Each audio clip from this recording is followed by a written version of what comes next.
আজকে তোমাকেও একটা মজার ভর্তা বানাই দেখাবো। জামাই নিয়েছে কতগুলা লটকন, পোলা পান তো আর এমনি করে খাবেন না, জুড়ির মধ্যে থাইকে যাবেন পইছে। আর এমনি করে মাখাই দিলে বাটি শুদ্ধ চাইটে পুইটে খাবেন। আসসালামু আলাইকুম, welcome back to my channel.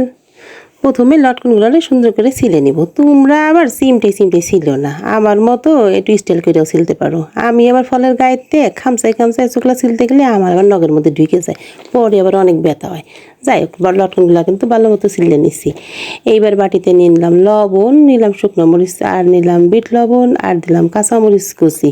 এইবার সবগুলো একটু মিশাই নিচ্ছি, তারপর দিয়ে দিলাম সব লটকন। এখন হলো আসল কাজ, খালি ঝাঁকি আর ঝাঁকি। এইবার প্লেটে ঢাইলে নিব। দেখো কি ফাইন একটা ঘিরান বেরোচ্ছে, বিশ্বাস না হলে তোমরাও আমার মতো করে এরকম করে মা খাইয়ে খাইয়ে দেখো। এখন যদি আমি আবার না খাই, পরে তার ভাগে পাবার না।